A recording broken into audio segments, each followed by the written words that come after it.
कि जब एक व्यक्ति नया जन्म पाता है वो पवित्र आत्मा के साथ उसकी सहभागिता हो जाती है, क्योंकि जो देह है, मसीह की देह कलीसिया इसका नाम है, और उसका सिर यीशु मसीह है। सिर में भी पूरा सिर नहीं, लेकिन उसका ब्रेन, उसका दिमाग यीशु मसीह है, और हम लोग उसके देह के बाकी अंग हैं। अगर हम लोग पहला कुरिन्थ में देखेंगे 12वां अध्याय, तो उसमें लिखा गया है, जिसमें आंखों का जिक्र है, कान का जिक्र है, और वो हम हैं। तो सिर में भी सारे अंग मसीह के लिए नहीं करे गए, लेकिन जो दिमाग वाला हिस्सा है जिसे सब कुछ कंट्रोल करते हैं, उस सिर का वो हिस्सा यीशु मसीह है। और जो बाकी अंग हम लोग हैं, हम लोग उस देह के हिस्सेदार हो जाते हैं जिसमें पवित्र आत्मा निवास करता है। और जब पवित्र आत्मा वहां निवास करता है तो इसलिए कि हम लोग उस देह के अंग हैं, हम लोग पवित्र आत्मा के हिस्सेदार हैं। लेकिन हम लोगों ने इस बात को देखा था कि चेलों के साथ भी ऐसा हुआ था। जब उन्होंने जी उठे हुए यीशु मसीह को पहली बार देखा, उनका विश्वास पूरा हुआ कि हमारा उद्धारकर्ता मारा गया, गाड़ा गया और तीसरे दिन मरे हुए से जी उठा। और तब यीशु मसीह ने उन पर फूंका और उनसे कहा कि पवित्र आत्मा लो। और लेकिन उनसे ये भी कहा कि तुम बाट जोहते रहो एक और दिन की, जब एक खास भविष्यवाणी पूरी होगी। और उस भविष्यवाणी के विषय में बहुत पहले से कहा गया था। अगर हम लोग उसको देखेंगे कब से कहा गया था, तो वो था योवेल की पुस्तक से। योवेल की पुस्तक निकाल कर देखिए, योवेल की पुस्तक उसका 2 अध्याय, और यहाँ कहा गया था एक भविष्यवाणी, और ये भविष्यवाणी उस वचन के मुताबिक थी, या उस कही हुई बात के मुताबिक थी जिसको मूसा ने कहा था। मूसा ने क्या कहा था कि भला होता कि यहोवा के सब लोग नबी होते और परमेश्वर अपना आत्मा उन सब में समवा देता। और लेकिन उस समय इस्राएल में ऐसी स्थिति नहीं थी, कोई नबी गिने चुने लोग होते थे और बाकी इस्राएली प्रजा बिना परमेश्वर की आत्मा की सहायता के काम करते थे। लेकिन मूसा ने कहा था कि भला होता ऐसा होता, लेकिन मूसा उतना अच्छा नहीं सोच सकता है जितना कि परमेश्वर सोच सकता है। इसलिए कि परमेश्वर के मन में ये पहले से था कि आने वाले युग में एक झुंड होगा जिसमें मैं अपना आत्मा समूंगा और वे भविष्यवाणी करेंगे। और इस बात को उसने योवेल की पुस्तक में भी कहा था। योवेल 2 अध्याय और उसका 28वां पद, हम लोग इस बात को पढ़कर देख सकते हैं। योवेल उसका 2 अध्याय और उसका 28 से लेकर हम लोग 32 तक देखते हैं। योवेल 2:28 से लिखा है, उन बातों के बाद मैं सब प्राणियों पर अपना आत्मा उंडेलूंगा, तुम्हारे बेटे बेटियां भविष्यवाणी करेंगी, तुम्हारे पुरनिये स्वप्न देखेंगे, तुम्हारे जवान दर्शन देखेंगे, तुम्हारे दास दासियों पर भी मैं उन दिनों में अपना आत्मा उंडेलूंगा। मैं आकाश में और पृथ्वी पर चमत्कार अर्थात लहू और आग और धुएं के खंभे दिखाऊंगा। यहोवा के उस बड़े और भयानक दिन के आने से पहले सूर्य अंधियारा होगा, चंद्रमा रक्त सा हो जाएगा। उस समय जो कोई यहोवा से प्रार्थना करेगा वह छुटकारा पाएगा। और यहोवा के वचन के अनुसार सिय्योन पर्वत पर यरूशलेम में जिन बचे हुओं को यहोवा बुलाएगा वे उद्धार पाएंगे। ये भविष्यवाणी योवेल ने की थी, और इस भविष्यवाणी में 2 भाग हैं। एक भाग तब पूरा हुआ जब पेंतिकोस्ट का दिन आया, लेकिन इसका जो आखिरी भाग है जिसमें 32 का आखिरी हिस्सा है, और यहोवा के वचन के अनुसार सिय्योन पर्वत पर और यरूशलेम में जिन बचे हुओं को यहोवा बुलाएगा वे उद्धार पाएंगे। ये हिस्सा अभी पूरा नहीं हुआ है, लेकिन एक समय होगा जब ये पूरा होगा। आने वाले समय में हम लोग भविष्यवाणियों के विषय में सीखेंगे। बाइबल भविष्यवाणियों के विषय में बात करती है, अंतिम दिनों की भविष्यवाणियाँ। आप लोग भी बहुत सारे भविष्यवाणियों को सुनते रहते होंगे, आपको व्हाट्सएप में भी बहुत मैसेज आता रहता होगा, 666 इज हियर वगैरह वगैरह। तो हम लोग देखेंगे कि अंतिम दिनों के विषय में जो भविष्यवाणियाँ हैं वो क्या है। उस समय हम लोग इस बात को डिस्कस करेंगे, क्योंकि हम लोग अंतिम समय में हैं और अपने समय को यदि हम नहीं पहचाने तो हम लोग ठीक से काम नहीं कर पाएंगे, या तो हम लोग कंफ्यूज रहेंगे या बहुत सारे लोग हम लोगों को कंफ्यूज कर देंगे। इसलिए हम लोग आने वाले समय में उसको देखेंगे। लेकिन जो पहला भाग इसमें था, उसमें था परमेश्वर ने कहा था कि उन दिनों में मैं अपना आत्मा सब प्राणियों पर उंडेलूंगा, और जिसका परिणाम होगा कि मेरे बेटे बेटियां भविष्यवाणी करेंगी, पुरने स्वप्न देखेंगे, जवान दर्शन देखेंगे वगैरह। और ये भविष्यवाणी एक दिन पूरी हुई। जिस दिन पूरी हुई, पेंतिकोस्त के दिन, उस दिन पतरस ने कहा कि जो बात योवेल ने कही थी वो आज पूरी हुई। लेकिन उस दिन की तैयारी के लिए बहुत कुछ कहा गया था। इसके बाद भी, योवेल के बाद भी बहुत सारी जगहों में इन बातों को कहा गया। हम लोग मत्ती की पुस्तक में इस बात को निकालेंगे। मत्ती रचित सुसमाचार और इसका 3 अध्याय। यहाँ पर यूहन्ना बपतिस्मा देने वाला था, जो यरदन के नदी में लोगों को मन फिराव का बपतिस्मा दे रहा था, और बहुत सारे लोग उसके पास आते थे और वो पानी से बपतिस्मा दे रहा था, लेकिन उसने इस प्रकार से कहा कि एक व्यक्ति है जिसकी तुलना अगर मुझसे की जाए तो मैं उसके सामने कुछ भी नहीं। अगर काम की तुलना की जाए तो मैं तो उसके जूते के बंधन में खोलने की योग्य नहीं। अब इसीलिए दोनों के जो काम है, दोनों का जो बपतिस्मा, उन दोनों को कंपेयर किया जाए तो मेरा तो कहीं नहीं। हम लोग उसको यहाँ पर देखते 11 पद से देखिए, मैं तो पानी से तुम्हें मन फिराव का बपतिस्मा देता हूं, परंतु जो मेरे बाद आने वाला है वह मुझसे शक्तिशाली है, मैं उसकी जूती उठाने के योग्य नहीं। मैं पानी से बपतिस्मा दे रहा हूं, मेरा पानी का बपतिस्मा है, मेरे जो सेवकाई है वो ये है, लेकिन मैं जो कुछ हूं उसी के हिसाब से मेरी सेवकाई है, और वो जो आने वाला है वो जो कुछ है उसके हिसाब से उसकी सेवकाई है, वो मुझसे शक्तिशाली है। इतना अधिक शक्तिशाली अगर तुलना किया जाए तो मैं उसकी जूती खोलने के योग्य भी नहीं, मतलब मैं उसका सेवक बनने के भी योग्य नहीं। और मैं उसका सेवक बनने के भी योग्य नहीं, और तब मैं इस पानी का बपतिस्मा दे रहा हूं, तब वो जो बपतिस्मा देगा उसका क्या होगा? उसने कहा वह तुम्हें पवित्र आत्मा और आग से बपतिस्मा देगा। यहां पर तुलना की गई है पानी का बपतिस्मा जो यूहन्ना दे रहा था, और यीशु मसीह जो बपतिस्मा देते पवित्र आत्मा और आग से बपतिस्मा, इन दोनों में तुलना की गई। तो यूहन्ना का कहना है कि पहले हम लोग दोनों को तुलना कीजिए, पहले यीशु मसीह की तुलना मुझसे कीजिए, पाएंगे कि मैं कहीं का नहीं, और तब उसके काम की तुलना कीजिए और पाएंगे कि उसका काम मुझसे कितना बड़ा होगा। कई बार जब हम लोग इस बात को नहीं समझते, कई बार तो कंफ्यूज रहते हैं, कई बार पानी तक ही अटक जाते हैं, लेकिन परमेश्वर चाहता है कि हम लोग इस बात को जाने जिसको उसने यहाँ पर कहा था, ताकि हम इससे बढ़कर जो इस मसीह के विषय में कहा गया उसको हम पूरा कर सकें। और ये बात बार बार रिपीट की गई बाइबल में। कई बार ऐसी बातें हैं जिसको कई बार 1-2 बार रिपीट किया गया और छोड़ दिया गया, लेकिन कुछ बातें ऐसी हैं जिसको बार बार रिपीट किया गया। जैसे सुसमाचार में जब आप पढ़ेंगे, 4 सुसमाचार हमारे पास है, मत्ती, मरकुस, लूका और यूहन्ना। तो आमतौर पे जब मत्ती, मरकुस और लूका को आप पढ़ेंगे तो आमतौर पे ये देखने को मिलेगा कि जो घटना मत्ती में है, मरकुस में भी है, लूका में भी है। कई बार ऐसा मिलेगा, हर चीज नहीं मिलेगी। जैसे कि जो 10 कुमारियों का दृष्टांत है मत्ती में मिलेगा, मरकुस और लूका में नहीं मिलेगा। कुछ बातें नहीं भी मिलेंगी, लेकिन बहुत सारी बातें दोनों जगह, तीनों जगह मिलेगी। लेकिन जब चौथा पुस्तक पढ़ेंगे, चौथा सुसमाचार, तो उसमें वो बात नहीं मिलेगी। लेकिन ये बात जो यहाँ पर यूहन्ना ने कहा था, ये चारों सुसमाचार में, मत्ती में भी लिखा है, मरकुस में भी लिखा है, लूका में भी लिखा है, यूहन्ना में भी लिखा है, और यूहन्ना के बाद जो प्रेरितों का काम है उसमें भी लिखा है। इससे पता चलता है कि कितना महत्वपूर्ण है। जिसको एक बार कह देने से काम चल जाता है, उसको एक बार कह दिया गया, लेकिन इसको लिखने के लिए 4 लोग सुसमाचार लिखने के समय हाथ लगाए। मत्ती में हम लोग देखें, मत्ती 3:11 में ये लिखा गया है। मरकुस में इसी प्रकार से आप देखिएगा तो मरकुस में लिखा हुआ पाएंगे, पहला अध्याय में उसका 7 और 8 में लिखा है, यूहन्ना के विषय लिखा है, और यह प्रचार करता था, मेरे बाद वह आने वाला है जो मुझसे शक्तिमान है, मैं इस योग्य नहीं कि झुक कर उसके जूतों का बंध खोलूं। मैं तो तुम्हें जल से बपतिस्मा दिया है, परंतु वह तुम्हें पवित्र आत्मा से बपतिस्मा देगा। अगर आप लूका में देखेंगे, लूका रचित सुसमाचार और इसका 3रा अध्याय और इसका 16 पद में देखेंगे तो यहाँ पर लिखा हुआ मिलेगा, तो यूहन्ना ने उन सब से कहा, मैं तो तुम्हें पानी से बपतिस्मा देता हूं, परंतु वह आने वाला है जो मुझसे शक्तिमान है, मैं तो इस योग्य भी नहीं कि उसके जूतों का बंध खोल सकूं, वह तुम्हें पवित्र आत्मा और आग से बपतिस्मा देगा।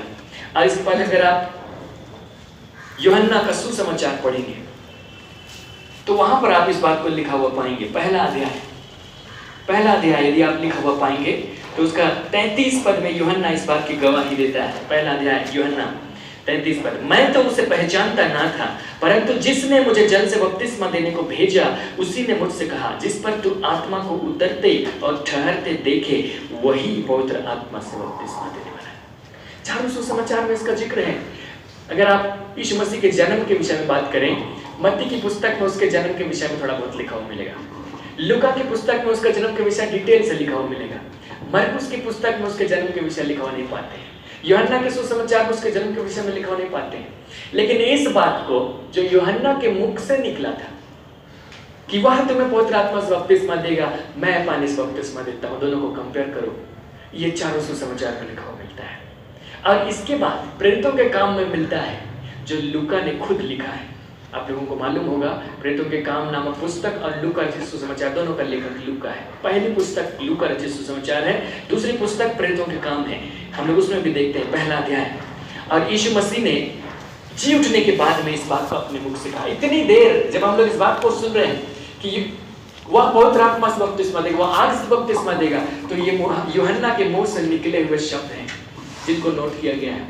लेकिन एक समय आता है जब यीशु मसीह से खुद अपने मुख से कहते हैं, और ये कहना उसके जी उठने के बाद है। जी उठने के बाद जब वो चेलों से मिल चुके, उसके बाद उन्होंने बहुत सारे निर्देश दिए, बहुत सारी आज्ञाएं दी, और उसके बाद 40 दिनों तक उनके साथ में समय बिताए, और तब उनसे मिल करके ये कहते, चौथा पद को देखिए प्रेरितों के काम 1:4, और उनसे मिलकर उन्हें आज्ञा दी, यरूशलेम को न छोड़ो, परंतु पिता की उस प्रतिज्ञा के पूरे होने की बाट जोहते रहो जिसकी चर्चा तुम मुझसे सुन चुके हो। पिता की वो प्रतिज्ञा जो योएल की पुस्तक में की गई, उसके पूरे होने की बाट जोहते रहो जिसकी चर्चा तुम मुझसे सुन चुके हो, क्योंकि यूहन्ना ने तो पानी में बपतिस्मा दिया है, परंतु थोड़े दिनों के बाद तुम पवित्र आत्मा से बपतिस्मा दोगे। सो यहाँ पर यीशु मसीह ने खुद इस बात को कहा।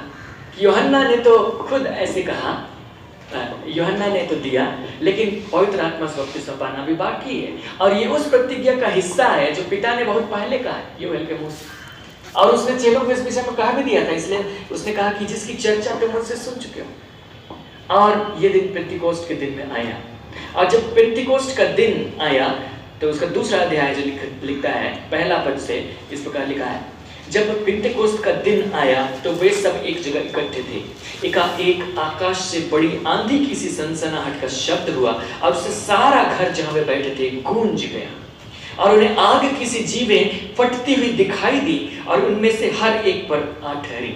वे सब पवित्र आत्मा से भर गए, और जिस प्रकार आत्मा ने उन्हें बोलने की सामर्थ्य दी, वे अन्य अन्य भाषाएं बोलने लगे। सो जब पेंतीकोस्ट का दिन आया तो पवित्र आत्मा का जो आगमन था वो सुनने योग्य स्थिति में था, देखने योग्य स्थिति में था, क्योंकि यहाँ पर एक बड़ी आवाज सुनाई पड़ी जिसे हवा की सी सनसनाहट, और जिस घर में वहां बैठे थे वो घर गूंज गया। बड़ा धमाकेदार एंट्री हुई।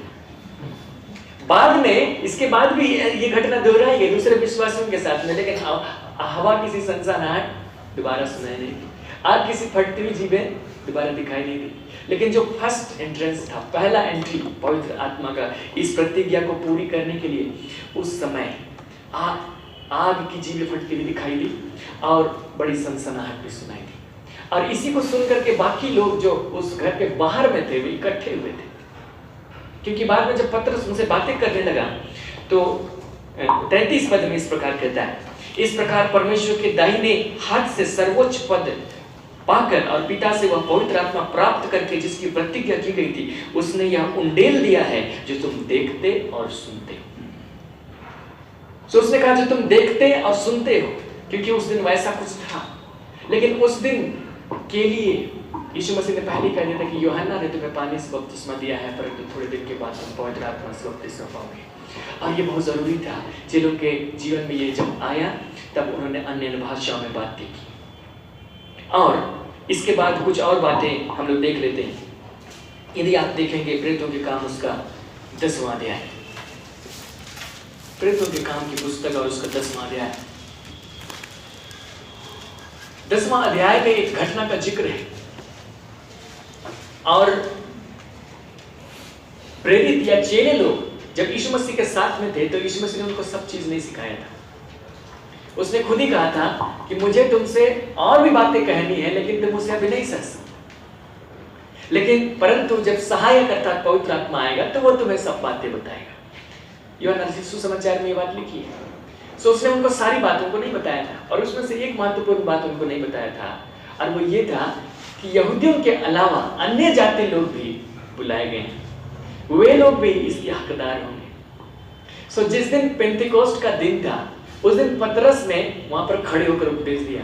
उसने कहा कि ये नशे में नहीं है, हम लोग नशे में नहीं है, क्योंकि लोग कह रहे थे मैं नशे में, हम लोग नशे में नहीं है, लेकिन ये वो भविष्यवाणी है जो योएल के पुस्तक में लिखी गई है कि अंत के दिनों में ऐसा होगा जब मैं अपना आत्मा सब प्राणी पर उंडेलूंगा और वे ऐसा ऐसा करेंगे। वो भविष्यवाणी आज पूरी हुई है, अंत का दिन वहां से शुरू हो गया।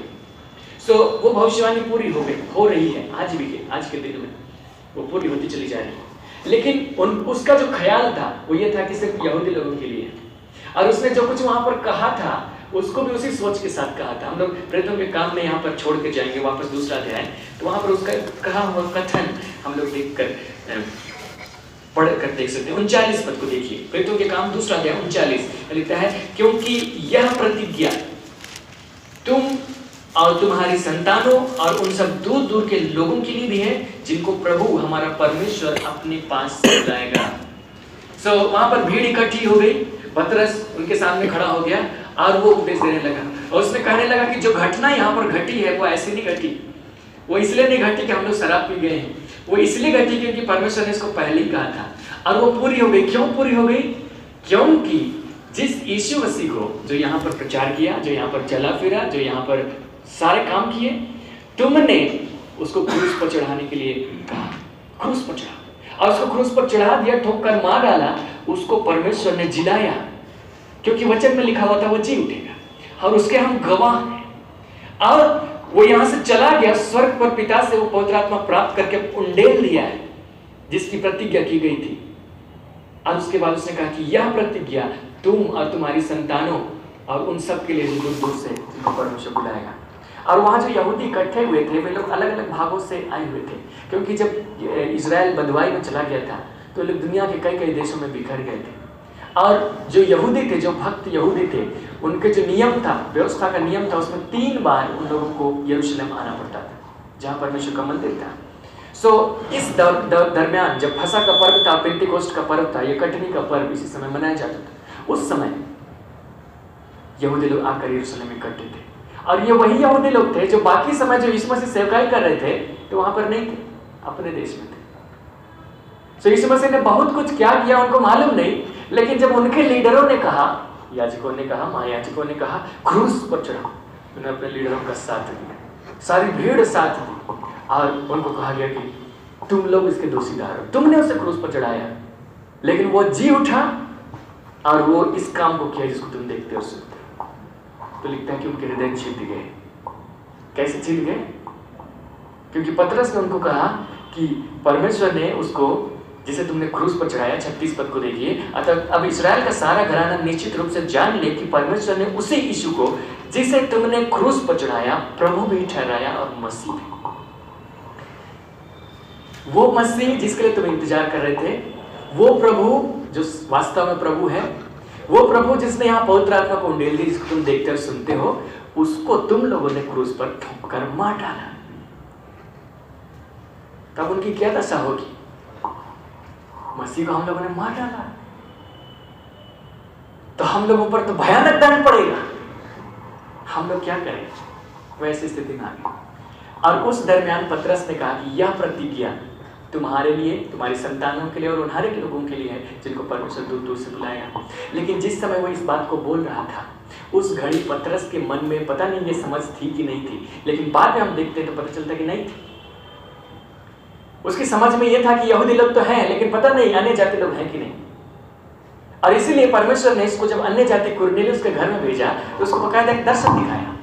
उसने दर्शन देखा कि एक चादर है और उसमें बहुत सारे जानवर हैं, और ऐसे जानवर भी हैं जिनको व्यवस्था खाने से मना करती, शुद्ध और अशुद्ध करके मना किया गया। और वहां आवाज आती, इसको मार और खा। और तब परमेश्वर उसको कहता है कि कुछ लोग आए हैं, जाओ उनके साथ हो ले। और जब वो वहां चला गया कुरनेलियुस के घर में, कुरनेलियुस बताने लगा, मैं तीसरे बार प्रार्थना कर रहा था, एक स्वर्गदूत आया, उसने मुझे आपका एड्रेस दिया, मुझे कहा कि पतरस को बुलाओ और जो कुछ वो कहेगा उसके द्वारा तुम्हारा घराना उधार पाएगा, और उसके लिए मैंने सेवकों को भेजा, वे लोग आए हैं और ये सब हुआ है। तब उस समय पतरस ने कुछ कहा, प्रेरितों के काम 10वां अध्याय और उसके 34 पद को देखिए। तब पतरस ने कहा, अब मुझे निश्चय हुआ कि परमेश्वर किसी का पक्ष नहीं करता, वरन हर जाति में जो उसे डरता और धर्म के काम करता है वो उसे पाता है। और उसके बाद उसने उनको यीशु मसीह का सुसमाचार सुनाया, और उसके बाद उन्होंने उस पर विश्वास किया और पवित्र आत्मा उन पर उतर आए। इसके पहले पतरस को शायद निश्चय नहीं था कि परमेश्वर हर जाति के लोगों को बुलाएगा। उसको निश्चय था कि यहूदी लोगों को बुलाएगा, यहूदियों तक सुसमाचार सुनाना है। क्योंकि जब यीशु मसीह ने उनको 2-2 करके भेजा भी था तो यही कहा था कि इस्राएल के घराने की खोई हुई भेड़ों के पास जाना, अन्य जातियों के पास मत जाना। जब वो महिला जो सुरूफिनिकी जाति की थी, कनानी स्त्री, अपनी बेटी जिसमें दुष्टात्मा था सता रही थी, उसके लिए प्रार्थना करने के लिए आई थी, तब यीशु मसीह ने जवाब दिया था, लड़कों की रोटी लेकर कुत्तों को डालना उचित नहीं। मैं इस्राएल के घराने के कोई भी भेड़ों को छोड़ा किसी के पास नहीं भेजा गया। तो चेलों के मन में ये समझ थी, कहीं ना कहीं पतरस के मन में ये समझ थी कि यहूदी जाति के लिए है, इस्राएलियों के लिए है, लेकिन अन्य जातियों के लिए पता नहीं सुसमाचार भी है कि नहीं।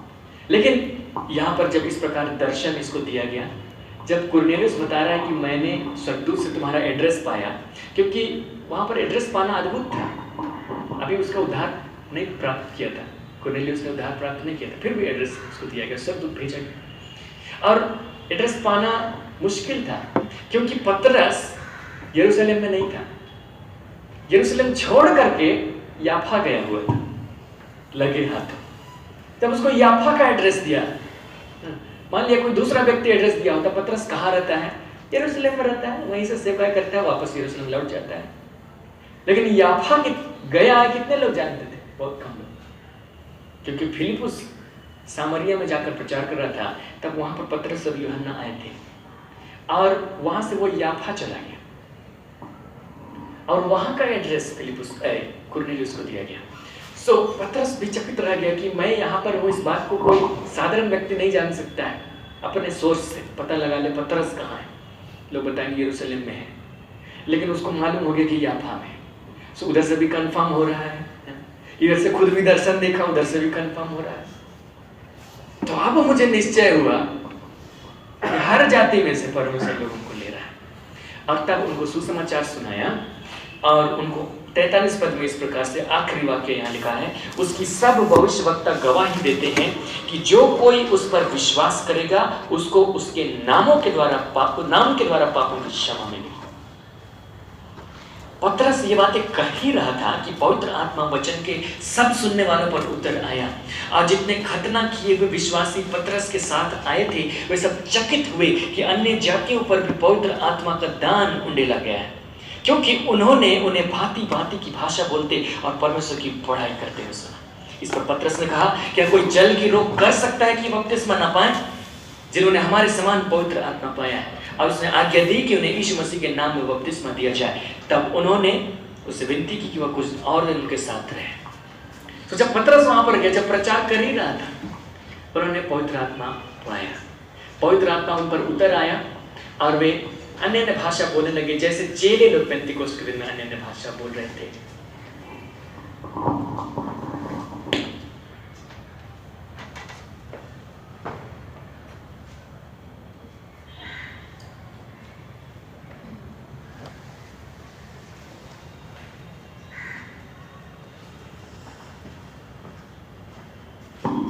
हालेलुया।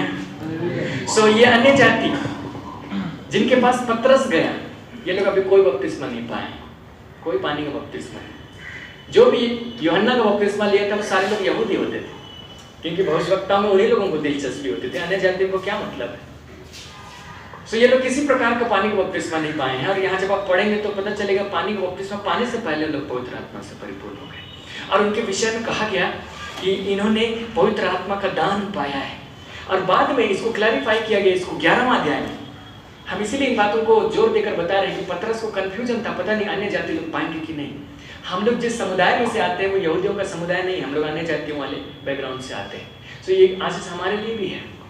और सारे प्रेरितों को ये मालूम नहीं था, उनको भी सोचना यही था कि इस्राएलियों को मिलेगा, यहूदियों को मिलेगा, लेकिन अन्य जातियों को पता नहीं, कंफ्यूज थे। 11 पद को देखिए, फिर प्रेरितों और भाइयों ने जो यहूदिया में थे सुना कि अन्य जातियों ने भी परमेश्वर का वचन मान लिया है।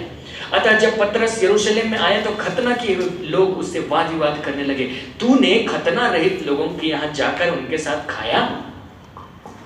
तो कह रहे कि खतना रहित लोग, अन्य जाति लोग, तू उनके पास कैसे सहभागिता कर सकता है? हम लोग तो परमेश्वर के बुलाए हुए, उस पर से जब मसीह आया उसके बुलाए हुए, उस पर से पवित्र आत्मा का बपतिस्मा पाए हुए, अन्य जातियों से तो कितना कोस दूर रहना चाहिए। यहूदी लोग ऐसे ही कोस दूर रहते हैं, वो लोग तो सामरी लोग से भी दूर रहते हैं, जो दो प्रकार के जाति से मिले, यहूदी और अन्य जातियों का मिक्स सामरी थे, उनसे भी दूर रहते हैं। अब अन्य जातियों के घर में जाकर वहां रह गया और खाया, मंडली बाहर कर दी। लेकिन तब पतरस ने इस बात को आरंभ से क्रम अनुसार सुनाया। 14 पद में लिखता है, तब पतरस ने उन्हें आरंभ से क्रम अनुसार कह सुनाया और उसने सारे दर्शन की बात को बताया। कुरनेलियुस ने किस रीति से उसको बुलवाया और जब वो बातें कर रहा था पवित्र आत्मा उन पर उतर आया, उस बात को बताया।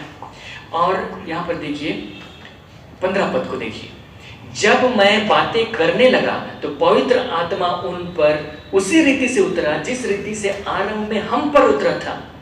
तब प्रभु का यह वचन स्मरण आया जो उसने कहा था, यूहन्ना ने तो पानी से बपतिस्मा दिया परंतु तुम पवित्र आत्मा से बपतिस्मा पाओगे। तो उसने कहा कि मैं बोल रहा था, मुझे नहीं मालूम था कि क्या होगा, मैं तो उससे समाचार प्रचार कर रहा था क्योंकि कहा गया था कि जो बातें वो बोलेगा उसके द्वारा तुम उद्धार पाओगे। तो मुझको उस उद्धार का समाचार जो मालूम था मसीह के विषय में बोलने लगा। उसी समय पवित्र आत्मा उन पर उतर आया जिस रीति से आरंभ में हम पर उतरा था।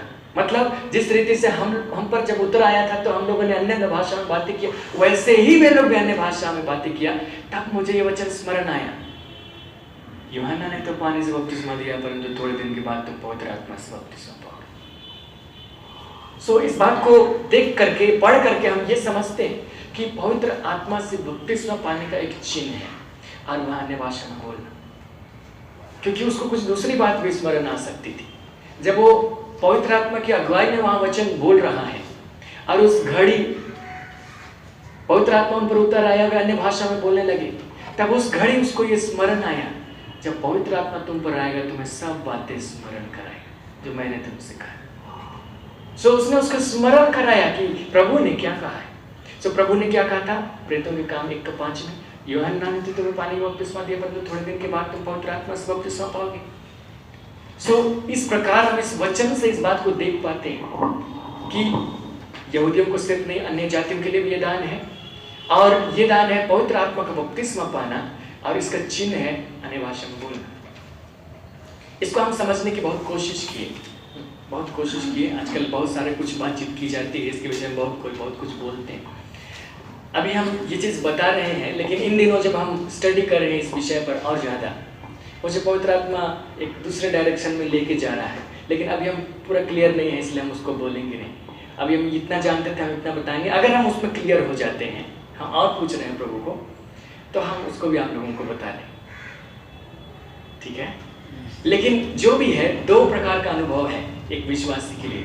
एक है नया जन्म पाना और एक है ये अनुभव जो पेंतीकोस्त के दिन में इन लोगों को हुआ है। नाम में अंतर हो सकता है, लेकिन ये 2 अनुभव में कोई अंतर नहीं, क्योंकि ये 2 अनुभव बार बार रिपीट किए गए। प्रेरितों के काम की पुस्तक में हम लोग देखेंगे तो हम लोगों को रिपीट किया हुआ मिलेगा। जैसे जब फिलिपुस, आप प्रेरितों के काम की पुस्तक में ही देखिए 8वां अध्याय, फिलिपुस सामरिया में गया और सामरिया में वो जा करके सुसमाचार सुनाने लगा। फिलिपुस पवित्र आत्मा से परिपूर्ण व्यक्ति था और सामर्थ्य काम उसके जीवन से हो रहे थे। और यहाँ पर लिखा है 6वां पद, 8वां अध्याय 6वां पद, जो बातें फिलिपुस ने कही, 5 से देखिए, फिलिपुस सामरिया नगर में जाकर लोगों में मसीह का प्रचार करने लगा। जो बातें फिलिपुस ने कही उन्हें लोगों ने सुनकर और जो चिन्ह वह दिखाता था उन्हें देखकर एक चित्त होकर मन लगाया, क्योंकि बहुतों में से अशुद्ध आत्माएं बड़े शब्द से चिल्लाती हुई निकल गई और बहुत से लकवे के रोगी और लंगड़े भी अच्छे किए गए। उस नगर में बड़ा आनंद छा गया। और इसके बाद बहुत सारे लोगों ने उस पर विश्वास किया। 12 पद को देखिएगा तो लिखता है, परंतु जिन्होंने फिलिपुस का विश्वास किया, जो परमेश्वर के राज्य और यीशु के नाम का सुसमाचार सुनाता था, तो लोग क्या पुरुष क्या स्त्री बपतिस्मा लेने लगे। 14 पद कहता है कि जब प्रेरितों ने जो यरूशलेम में थे सुना कि सामरियों ने परमेश्वर का वचन मान लिया, तो पतरस यूहन्ना को उनके पास भेजा।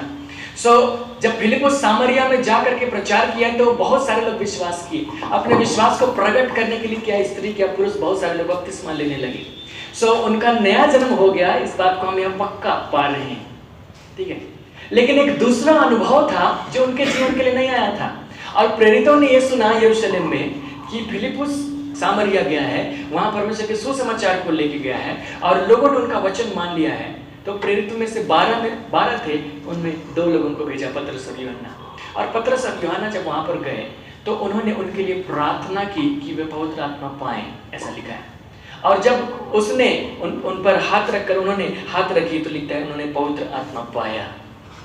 एक दूसरे अनुभव के विषय जिक्र किया है। एक नया जन्म का अनुभव है और एक दूसरा अनुभव है जिसको देने के लिए ये लोग आए हैं। नाम में अंतर हो सकता है, हम नाम अभी क्लियर नहीं है इसलिए हम नहीं बोल रहे, लेकिन 2 अनुभव है, इस बात को बाइबल साफ साफ कहती है। क्योंकि सामरिया के लोग नया जन्म पाए थे, लेकिन इनके पास दूसरा अनुभव नहीं था जिसको देने के लिए यूहन्ना और पतरस लोग वहां पहुंचे थे, और उनके साथ भी वो चीज़ हुआ।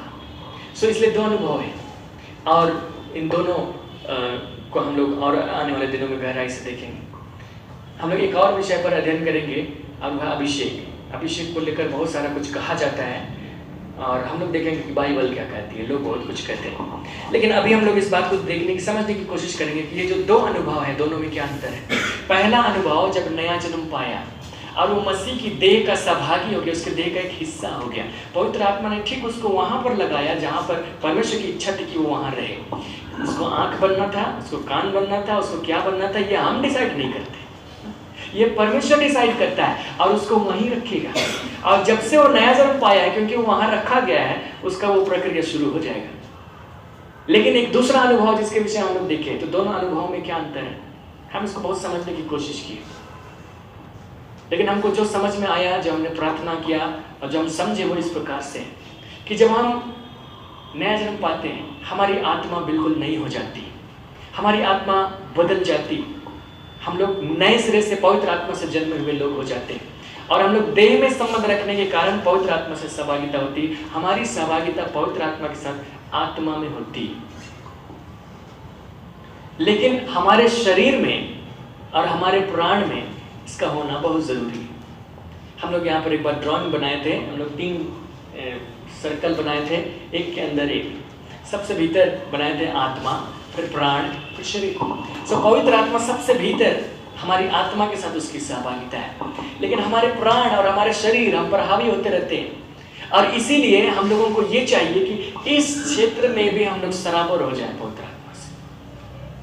और इसीलिए जब पवित्र आत्मा का बपतिस्मा जो पाते हैं, यहाँ पर लिखता है कि वे अन्य भाषा में बोलने लगे।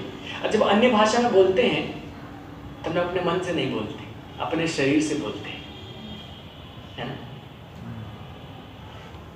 लेकिन जब इस अन्य भाषा के विषय में हम लोग देखेंगे, पहला कोरिन्थ 14वां अध्याय, हम समझाने की कोशिश कर रहे हैं, थोड़ा डिफिकल्ट लग रहा है, लेकिन उम्मीद करते हैं आप समझ जाएंगे। अन्य भाषा में जो प्रार्थना करता है उसको कहा गया आत्मा में प्रार्थना करता है। 14वां अध्याय, उसका 14 पद से देखिए। पहले तो आप 2 पद को देखिए। क्योंकि जो अन्य भाषा में बातें करता है वह मनुष्यों से नहीं परंतु परमेश्वर से बातें करता है, इसलिए कि उसकी बातें कोई नहीं समझता, क्योंकि वह भेद की बातें आत्मा में होकर बोलता है। अब 14 पद से देखिए। इसलिए यदि मैं अन्य भाषा में प्रार्थना करूं तो मेरी आत्मा प्रार्थना करती है, परंतु मेरी बुद्धि काम नहीं देती। अच्छा, क्या करना चाहिए? मैं आत्मा से भी प्रार्थना करूंगा, बुद्धि से भी प्रार्थना करूंगा, आत्मा से गाऊंगा, बुद्धि से भी गाऊंगा। यहाँ पर कह रहे हैं कि जब अन्य भाषा में प्रार्थना करते तो हम आत्मा से प्रार्थना करते हैं, अपनी आत्मा से हम प्रार्थना करते हैं। लेकिन जब अपनी आत्मा से प्रार्थना कर रहे हैं तो वहां शरीर में इन्वॉल्व हो गया, क्योंकि जीभ से बोल रहे हैं, जीभ तुम्हारे शरीर का हिस्सा है। तो इसीलिए पवित्र आत्मा का बपतिस्मा वो है कि यहाँ पर लिमिटेड नहीं है, लेकिन वो हमारे शरीर तक उसका प्रसार हो गया। सिर्फ पवित्र आत्मा का संबंध हमारी आत्मा तक नहीं होगा, लेकिन वो हमारे शरीर को भी अपने साथ में ले लेगा। अब तब हमारी जीभ बोलेगी। सो क्यों जीभ को ही बोलने का ठहराया गया, कुछ और क्यों नहीं ठहराया गया? हम लोग उसका कारण भी आप लोग थोड़े समय में देखेंगे। लेकिन हम इस बात को यहाँ पर बता देना चाहते हैं कि अन्य भाषाओं में जब बोले तो ये इस बात का चिन्ह था कि उन्होंने पवित्र आत्मा का बपतिस्मा पाया। और उनकी आत्मा में सिर्फ पवित्र आत्मा नहीं था, लेकिन वो उनके शरीर को भी काम में ला रहा था। सो उनका शरीर, और क्योंकि प्राण जो है शरीर और आत्मा के बीच में संबंध लाने वाला चीज है, सो प्राण में यहाँ पे लिखता है कि हमको समझ में नहीं आता जब हम प्रार्थना करते हैं, उसकी बातें कोई नहीं समझता। वहां पर हम अनुवाद के वरदान की सहायता से जो हम बोल रहे हैं उसको समझने की कोशिश करें।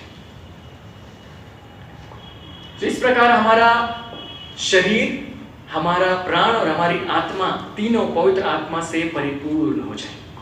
तो इस प्रकार क्या होगा कि वे पवित्र आत्मा में बपतिस्मा पाए, इस बात का चिन्ह होगा। समझ रहे हैं? के बाद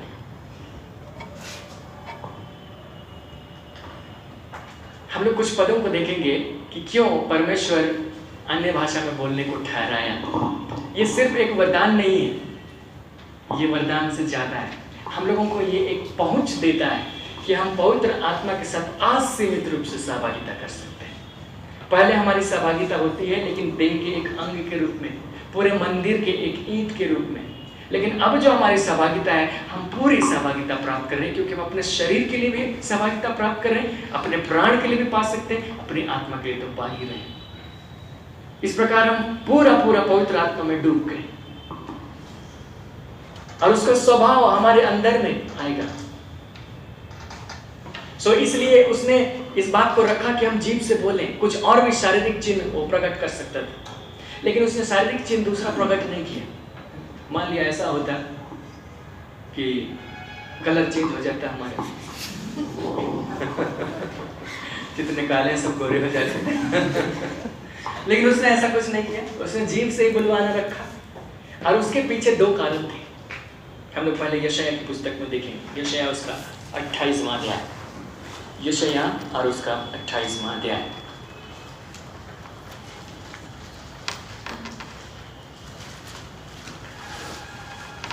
और उसका 11 पद से देखिए।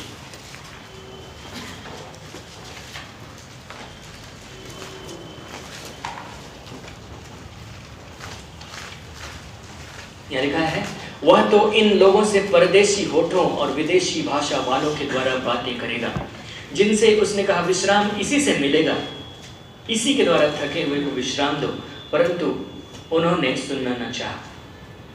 वहां पर एक बात कही गई थी पुराने नियम में कि वह उनसे परदेशी होठों और विदेशी भाषा वालों के द्वारा बातें करेगा। जब अन्य जब पेंतिकोस्त का दिन था और पतरस और यूहन्ना और जितने चेले वहाँ पर इकट्ठे थे, उन्होंने पवित्र आत्मा का बपतिस्मा पाया, वे लोग अन्य भाषा में बोलने लगे। और ऐसा कहा गया है कि जितने भक्त यहूदी 15 जगह से लोग आए हुए थे, 15 अलग अलग जगहों से, 15 अलग अलग भाषाओं को बोलने वाले, वे सब वहाँ पर इकट्ठे हुए थे। और वे जब बोलने लगे तो उनको ये पता चलने लगा कि तो हमारी भाषा में बोल रहे हैं। ठीक है, अब यहाँ तो हम लोग पढ़े 1 कोरिन्थ 14:2 में कि उसकी बात कोई नहीं समझता। ठीक है, और यहाँ पर बोल रहा है कि वह उनसे परदेशी होठों और विदेशी भाषा वालों के द्वारा बातें करेगा। परमेश्वर पहले से ठहरा रहा था कि वो उनसे ऐसी भाषा में बातें करेगा जिसको वे नहीं समझते, लेकिन हो सकता है दूसरे जगह के लोग समझे।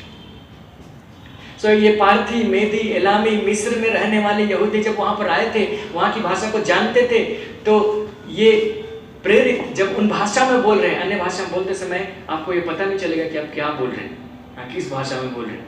लेकिन अगर उस भाषा को जानने वाला अगर वहां पर मौजूद है तो वो जान जाएगा कि क्या बोल रहे हैं। मान लिया हम अरबी में बोले और आप यहाँ पर नहीं है तो आपको समझ में नहीं आएगा, बोलेंगे क्या बोला। लेकिन अरब से आया हुआ कोई व्यक्ति यहाँ पर होगा तो समझ जाएगा कि हम क्या, वही फर्क है। उसकी बातें कोई नहीं समझता, इसका मतलब कि उस भाषा को समझने वाला कोई नहीं था। दूसरी बात, अन्य भाषा में जब हम बोलते हैं तो सिर्फ हम दूसरे लोगों की भाषा नहीं बोलते।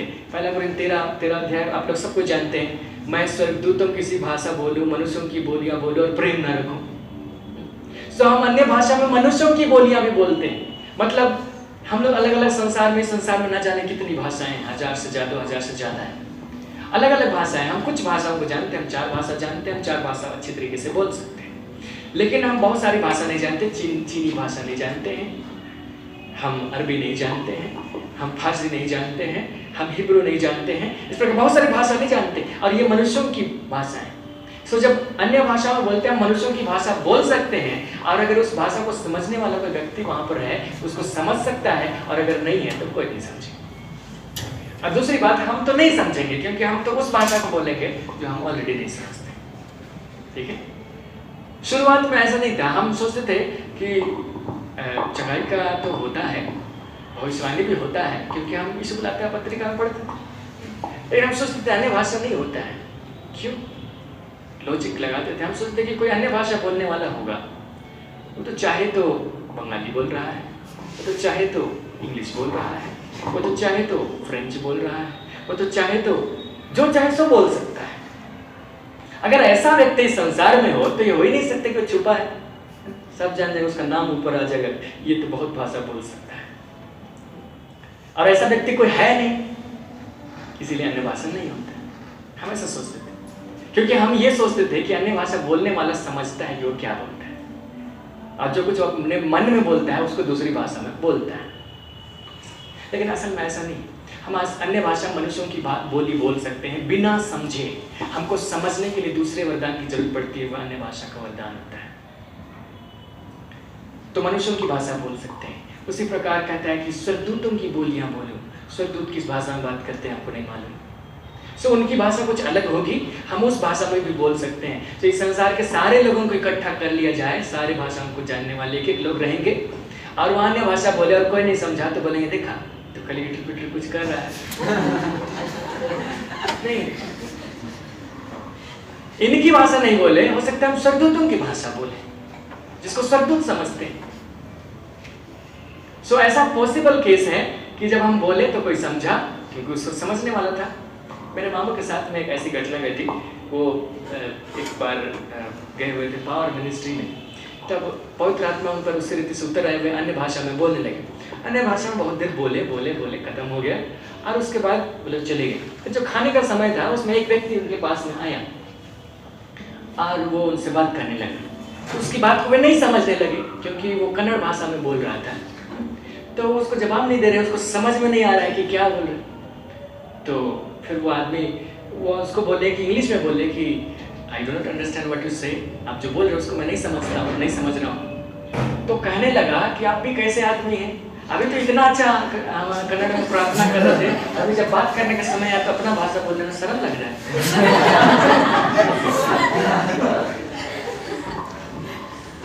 अन्य भाषा में मनुष्यों की बातें बोल सकते, मनुष्यों की भाषा में बोल सकते। सेम चीज यहाँ पर अलग अलग जगह में हो रहा है।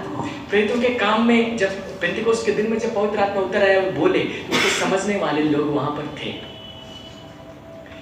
और दूसरे जगहों में जब गए उनको समझने वाले लोग नहीं है, लेकिन उससे फर्क नहीं पता, फर्क नहीं चाहिए है।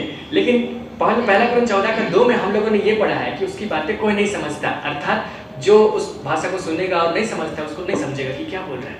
इसी प्रकार हमारे साथ में होता है जब हम अन्य भाषा में बोलते हैं। और इस प्रकार क्या होता है कि हमारा जो बोली होता है वो हमारे दिमाग के कंट्रोल में नहीं होता है। अगर आप जानते ही नहीं है कि आप क्या बोल रहे हैं तो उसको कैसे कंट्रोल करें? आपके दिमाग के कंट्रोल में नहीं तो फिर किसके कंट्रोल में होगा?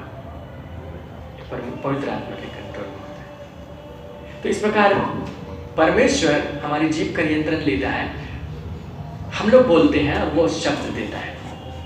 ठीक है, तो यशायाह में कहा गया था कि वह उनसे परदेशी होठों और विदेशी भाषा वालों के द्वारा बातें करेगा, जिनसे उसने कहा विश्राम इसी से मिलेगा, इसी के द्वारा थके हुए को विश्राम दो, परंतु उन्होंने सुनना नहीं चाहा। इस नई भाषा के द्वारा विश्राम मिलेगा, थके हुए को इसी से विश्राम दो, लेकिन बहुत सारे लोगों ने इसको सुनना नहीं चाहा।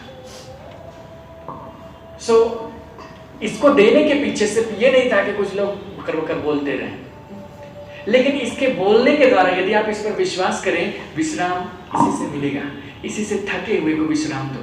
क्योंकि जब आप इसको बोलते हो, ये सिर्फ एक वरदान नहीं है। वरदान के विषय में हम लोग आने वाले दिनों में देखेंगे, लेकिन ये वरदान से ज्यादा का पहुंच देता है। इस बात को हम बताने की कोशिश कर रहे हैं।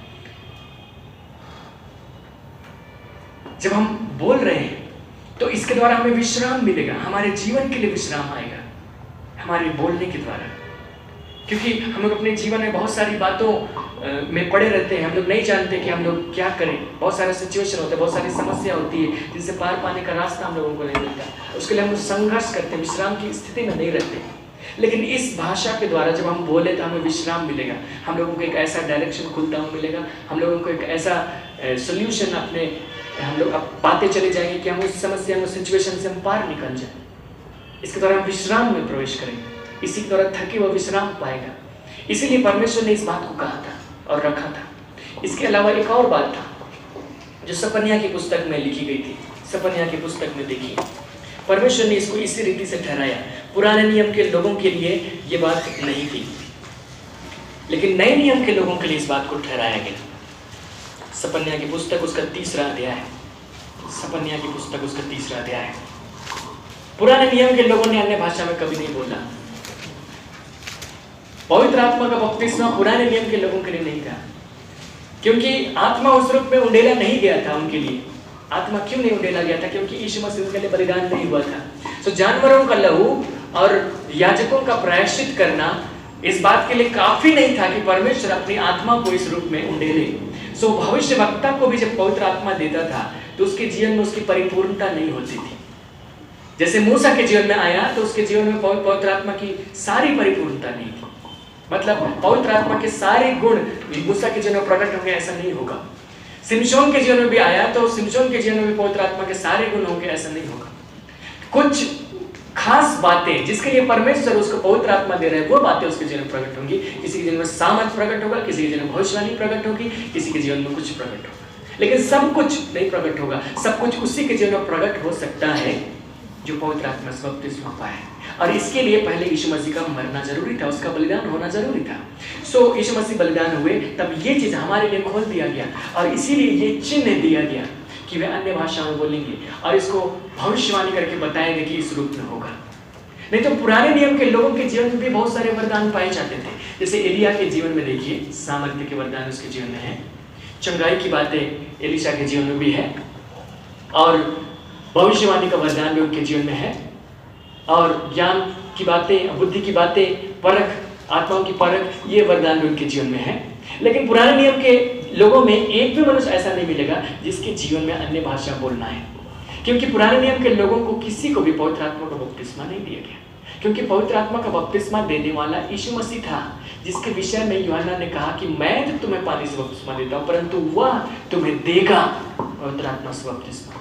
तो जब यीशु मसीह आया ही नहीं था तो किसी को देगा नहीं। इसलिए पुराने नियम के किसी लोगों ने नहीं पाया इस बपतिस्मा को, या किसी मनुष्य ने अन्य भाषा में बातें नहीं की, लेकिन एक भविष्यवाणी थी इस बात के लिए। और इसको हम पाएंगे सपन्या और उसका 3रा अध्याय और उसका 9वां पद, यदि आप देखें तो उसको आप पढ़ सकते हैं। सपन्या की पुस्तक और उसका 3रा अध्याय और उसका 9वां पद, यहाँ लिखा है, उस समय मैं देश देश के लोगों से एक नई और शुद्ध भाषा बुलवाऊंगा कि वे सब यहोवा से प्रार्थना करें और एक मन से कंधे मिलाए हुए उसकी सेवा करें। मेरी तितर बितर की हुई प्रजा मुझसे विनती करती हुई मेरी भेंट बनकर आएगी। तो उसने कहा कि उस समय मैं, मतलब परमेश्वर, देश देश के लोगों से एक शुद्ध भाषा बुलवाएगा और सब मिलकर यहोवा से प्रार्थना करेंगे, अर्थात इस भाषा में वो प्रार्थना कर सकते हैं और एक मन से कंधा मिलाए उसकी सेवा करेंगे। इस अंतिम युग में जब हम इस बात को देखते हैं, हम इस बात को इस रूप से पूरा होते हुए देख रहे हैं। इस अंतिम युग में जो कलीसिया है उसको एक हो जाना बहुत जरूरी है, क्योंकि यीशु मसीह ने प्रार्थना किया कि जैसे है पिता मैं और तू एक है, वैसे ही वे लोग जो इन चेलों के वचन को सुनकर विश्वास करेंगे वे एक हो। इस प्रार्थना को आज के दिन में किसी को दिया जाए कि तुम प्रार्थना करो कि कलीसिया जो विश्व में है, कितने विभाजन में बटी हुई, कितने ग्रुप में बटी हुई, एक हो जाए, इसके लिए प्रार्थना करें।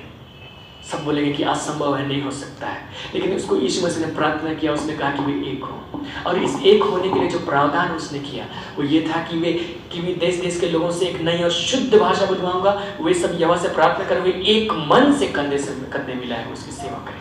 आज कितने ही कलीसियाएं, मतलब कलीसिया के नाम पर बहुत सारी कलीसियाएं यहाँ पर मिलेंगी, सबका अलग अलग सिद्धांत है, सबके अलग अलग मत है। कोई कहेगा ऐसा ठीक है हम लोग ऐसा करते हैं, कोई कहेगा वैसा ठीक है हम लोग वैसा करते हैं। सबके अलग अलग सिद्धांत और मत है, और इनको एक कैसे किया जा सकता है, उनको एक सिद्धांत पर हम कैसे ला सकते हैं? एक सिद्धांत पर लाना बहुत मुश्किल है। कोई कहेगा कि वो तो ऐसा है, वो तो मुर्दा कलीसिया है, वो तो ऐसा है, वो तो ऐसा कलीसिया है, वो तो ऐसा है। इसलिए परमेश्वर ने इस बात का प्रावधान किया, उसने भविष्यवाणी की और उसने कहा कि एक समय होगा जब मैं देश देश के लोगों से नई और शुद्ध भाषा बुलवाऊंगा, और वो चाहे किसी भी कलीसिया में होंगे वे इस रीति से भाषा बोलेंगे, और जब इस रीति से पहचाने जाएंगे तो जो उनके बीच का अंतर है वो खत्म होने लगे। कुछ लोग सोचते हैं कि नहीं ये हम लोग जो है हम लोग उद्धार पाए, वे लोग उद्धार नहीं पाए। फिर जब देखेंगे कि नहीं हम लोग भी बोलते हैं और वे लोग भी बोलते हैं, परमेश्वर ने दोनों में कोई अंतर करके नहीं रखा, तब वे पाएंगे कि नहीं हम लोग बेकार में अंतर कर रहे हैं, परमेश्वर एक कर रहा है। सो परमेश्वर ने इस भाषा को इसलिए ठहराया, ये सिर्फ हम लोग बोलने के लिए वरदान नहीं है, ये उसकी योजना का बहुत बड़ा हिस्सा है कि हम इस तरीके से बोलें और पूरी कलीसिया इस तरीके से एक होती चली जाएगी। इस अंतिम युग में परमेश्वर इस वरदान को बहुतायत से लोगों के जीवन में उंडेल रहा है, या पवित्र आत्मा का उपदेश बहुतायत से लोगों के जीवन में आ रहा है और वे अन्य भाषा में बोल रहे हैं, और जितने बोल रहे हैं वे इस बात को समझते हैं कि उनके साथ में क्या हुआ, और वे एक अपने आप को एक पा रहे हैं। कुछ जो अंतर था, जो अंतर लोगों के जीवन में था, वो धीरे धीरे करके मिटता चला जा रहा है और मिटता चला जाएगा आने वाले दिनों में। इसके अलावा एक और बात थी जिसके वजह से परमेश्वर ने इस वरदान को या इस अन्य भाषा को पवित्र आत्मा से बपतिस्मा का चिन्ह के रूप में कहा था, और वो ये था, आरंभ में विश्व में एक ही भाषा थी, आप लोग जानते हैं बाइबल में। लेकिन उत्पत्ति की पुस्तक में जब हम पढ़ें 11वां अध्याय में, तो वहाँ पर हम लोग बेबीलोन का गुम्बद या बाबुल का गुम्बद हम लोग पाएंगे। लोगों ने इकट्ठे होकर कहा कि हम लोग क्यों संसार में इधर उधर फैले, हम लोग एक ही जगह इकट्ठे होंगे, हम लोग मीनार बनाते हैं। और लोग एक जगह इकट्ठे हुए और उन्होंने बनाने लगे। लेकिन परमेश्वर ने कहा था कि फूलों फलों और पृथ्वी में भर जाओ। उसकी योजना थी कि लोग पृथ्वी में भर जाएं, अलग अलग देशों में चले जाएं। और अलग अलग देशों में चले जाने के पीछे उसकी योजना भी थी। जानते क्या योजना थी? वहां कहता है उत्पत्ति उसके 11वें अध्याय में, वहां पर एक व्यक्ति है जिसका नाम था पेलेग। पेलेग नाम था, शायद पेलेग नाम है। उसका नाम पेलेग इसलिए रखा गया कि उनके दिनों में पृथ्वी बंट गई, ऐसा लिखा है। और आज हम लोग ज्योग्राफी पढ़ते हैं तो हम लोगों को पता चलेगा कि इस संसार में बहुत सारे महाद्वीप हैं, और लोग कहते हैं कि वे सब एक ही जगह थे। टाइमिंग के विषय में सबका अलग अलग कहना है। जियोलॉजिस्ट कहेंगे कि लाखों सालों में उनका अलगाव हुआ, लेकिन बाइबल कहती है कि उस व्यक्ति, खास उस व्यक्ति के दिनों में पृथ्वी बंट गई, मतलब अलग अलग क्षेत्र में अलग हो गए। अमेरिका उधर चला गया, ऑस्ट्रेलिया इधर हो गया। सो परमेश्वर की योजना ये थी कि वे सारे लोग तितर बितर हो जाएं, मतलब जो भी भूमि बंटने वाली है वहां पर कम से कम लोग रहें। सो इसलिए उनके मध्य में उसने उनकी भाषा में गड़बड़ी डाल दिया ताकि वहां पर एक जगह टिके हुए ना रहें, और उनको इधर उधर भेज दिया। सो उनकी भाषा की वजह से उनके बीच में फूट पड़ गई और वे तितर बितर हो गए। उनकी भाषा को जब अलग अलग कर दिया गया तो वहां फूट पड़ गई और वे तितर बितर हो गए।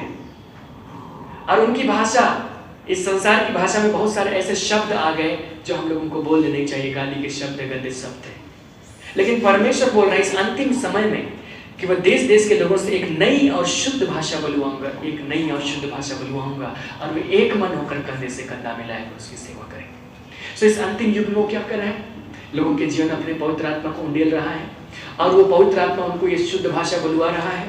और वे जब एक शुद्ध भाषा बोल रहे हैं तो जिस प्रकार से उनके बीच में विभाजन हुआ था, मतभेद हुआ था, वो मतभेद मिटेगा। क्योंकि यहाँ तुम भी बोलते हो, तुम भी बोलते हो, हम भी बोलते हैं, हम लोग एक हैं। वो भाषा जो उनके बीच विभाजन का कारण बनी, बहुत सारी भाषाएं वहां पैदा हुई, लेकिन परमेश्वर उसी भाषा को हमारे बीच में रख रहा है ताकि वो एकता का कारण हो सके। पवित्र आत्मा का बपतिस्मा। इसके अलावा याकूब के पत्र में यदि आप देखेंगे 3रा अध्याय में, क्यों परमेश्वर इस जीव को ही रखा पवित्र आत्मा से बपतिस्मा के चिन्ह के रूप में? याकूब की पत्री उसका 3रा अध्याय, और वहां पर अगर आप कुछ पदों को देखेंगे तो आप इस बात को पाएंगे कि जीव का जो महत्व है उसको वहां पर बताया गया है। कि वहां पर कहा गया कि हमारे शरीर में बहुत सारे अंग हैं, लेकिन जो अंग हमारे जीवन को दिशा दे सकती है वो हमारी जीभ है।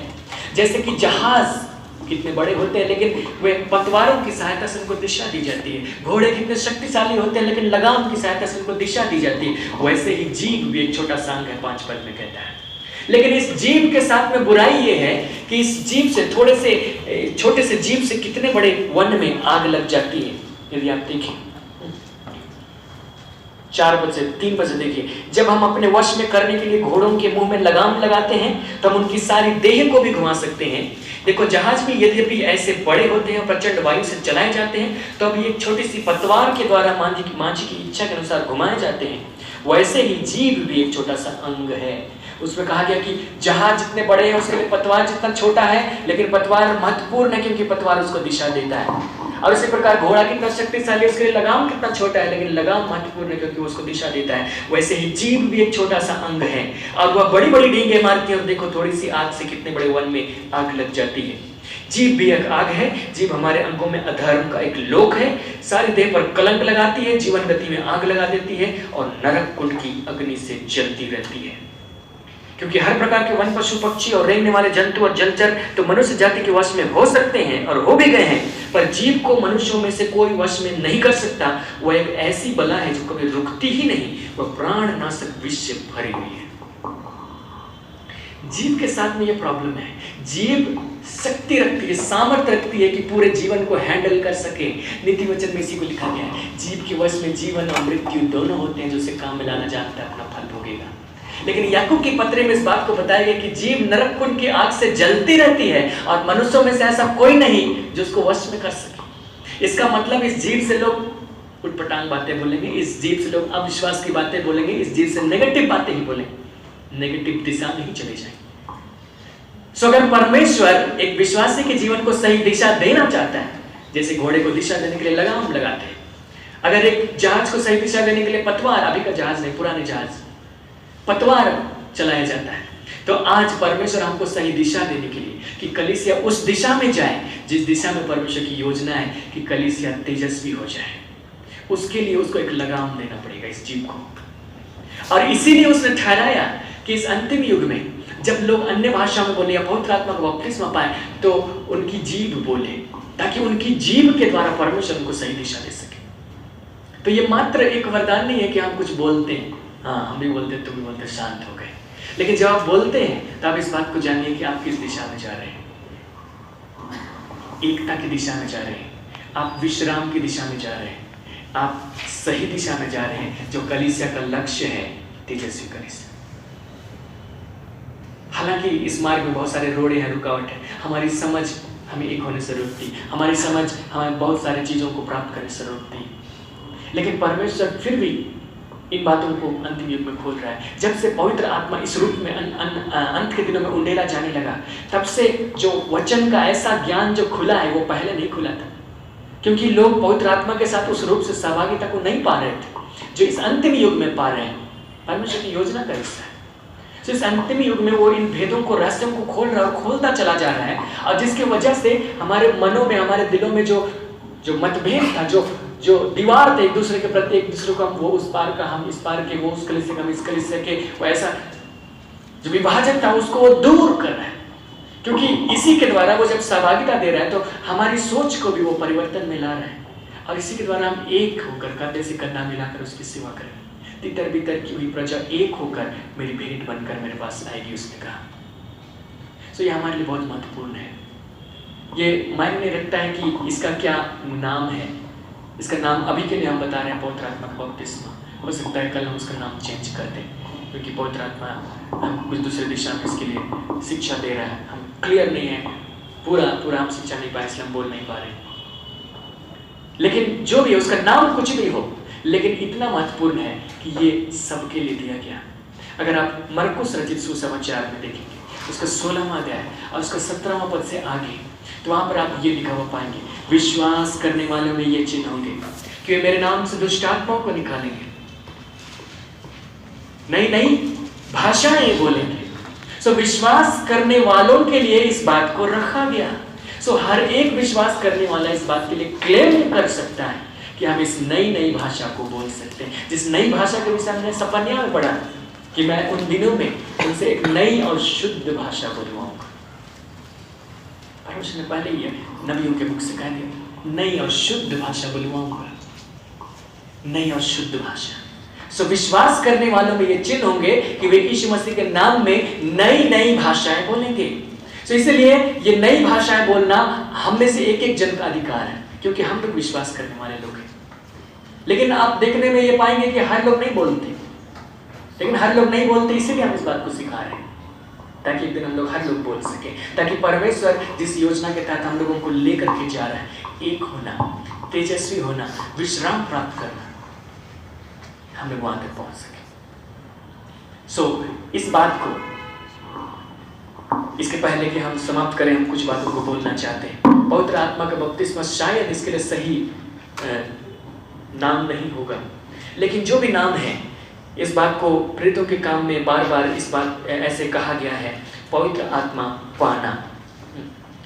हालांकि इस बात को आप जान करके रखिए कि एक विश्वासी जब नया जन्म पाता है, पवित्र आत्मा उसके अंदर है, लेकिन फिर भी इसको एक नाम रखा गया है, पवित्र आत्मा पाना। या फिर इसके लिए दूसरा शब्द मेरे ख्याल से उचित होगा, यीशु मसीह ने इस प्रकार से कहा था, जब पवित्र आत्मा तुम पर आएगा तो तुम सामर्थ पाओगे। जब पवित्र आत्मा तुम पर आएगा तो तुम सामर्थ पाओगे। योएल ने कहा कि अंत के दिनों में परमेश्वर अपना आत्मा सब मनुष्यों पर उंडेलेगा। सो ये उंडेले जाने का जो भाग है, उंडेले जाने के विषय में जो भविष्यवाणी है, जो प्रतिज्ञा है, वो उसके विषय में कई बार ये रेफरेंस मिलेगा। जैसे हम लोग प्रेरितों के काम 8वां अध्याय में पाए कि इन्होंने उद्धार पाया फिलिप्पुस के सुसमाचार पर विश्वास करके, तब इनको जा करके पतरस और यूहन्ना ने उनके लिए प्रार्थना किया और वे पवित्र आत्मा पाए। अगर आप 19वां अध्याय देखेंगे, प्रेरितों के काम 19वां अध्याय और उसका 1 पद से, तो यहाँ पर लिखा है 1 पद से यहाँ लिखा है, जब अपुल्लोस कुरिन्थुस में था तो पौलुस ऊपर के सारे प्रदेश से होकर इफिसुस में आया। वहां कुछ चेलों को देखकर उनसे कहा, क्या तुमने विश्वास करते समय पवित्र आत्मा पाया? उन्होंने उससे कहा, हमने तो पवित्र आत्मा की चर्चा भी नहीं सुनी। उसका 6 पद को देखिए, जब पौलुस ने उन पर हाथ रखे तो पवित्र आत्मा उन पर उतरा और वे भिन्न भिन्न भाषा बोलने और भविष्यवाणी करने लगे। वे लगभग 12 पुरुष थे। वे लोग अपुल्लोस के द्वारा सुसमाचार सुने हैं। अपुल्लोस सही सुसमाचार जानता था, लेकिन वो सिर्फ यूहन्ना के बपतिस्मा की बात जानता, इसलिए उनको यूहन्ना का बपतिस्मा के रूप में दिया गया था, लेकिन जो यीशु मसीह ने इस प्रकार से कहा था वो नहीं दिया गया था। और अगर वो बपतिस्मा दिया जाता तो उसमें पवित्र आत्मा का नाम जरूर आता। और उन्होंने कहा कि हम लोग तो पवित्र आत्मा की चर्चा भी नहीं सुने। इसलिए यहाँ पर ये पूछ रहा है कि तुमने विश्वास करते समय पवित्र आत्मा पाया? तो कुछ लोग कहेंगे कि अगर विश्वास करते समय पा लेता है तो फिर क्यों पूछ रहा है?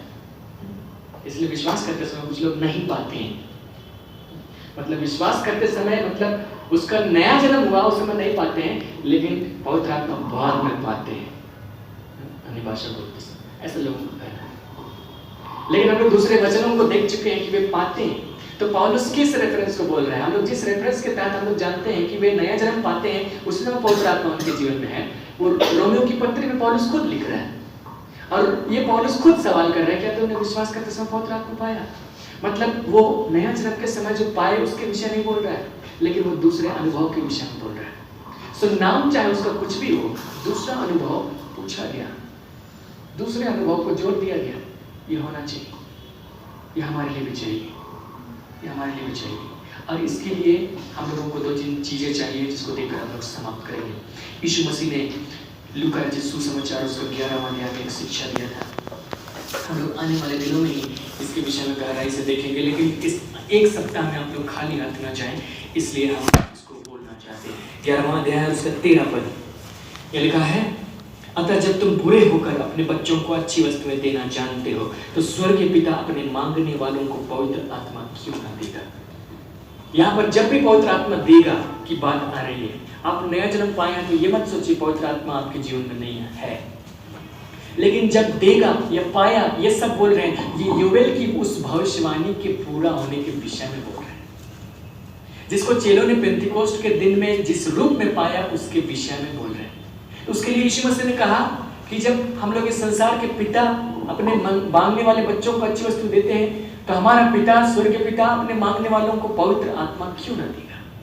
इसका मतलब वो मांगने वालों को देगा। आप मांग सकते हैं, लेकिन उससे भी बढ़कर बात है, हम लोग उसको आने वाले हफ्ते में देखेंगे। लेकिन हम इन बातों को इसलिए बता रहे हैं, क्यों हम इस बात को कह रहे हैं, क्यों हम एक लकीर खींच रहे हैं कि कुछ लोग बोलते हैं वे और कुछ लोग नहीं बोलते हैं, उनके बीच क्यों हम खींच रहे हैं? हम इसलिए लकीर खींच रहे हैं क्योंकि हम आपके भीतर एक प्यास को जगाना चाहते हैं, ताकि आप अपने अंदर एक प्यास को पाएं। यशायाह 44:3 में लिखा है, परमेश्वर ने कहा था, अंत के दिनों के विषय उसने भविष्यवाणी करते हुए कहा था, इस्राएल के विषय में कहते हुए कहा था कि मैं प्यासी भूमि और सूखी भूमि पर जल की धाराएं बहाऊंगा, प्यासी धरती और सूखी भूमि पर जल की धाराएं बहाऊंगा, मैं तेरे वंश पर अपनी आत्मा उंडेलूंगा। वो हमारे अंदर प्यास देखना चाहता है, हमारे अंदर एक चाह देखना चाहता है।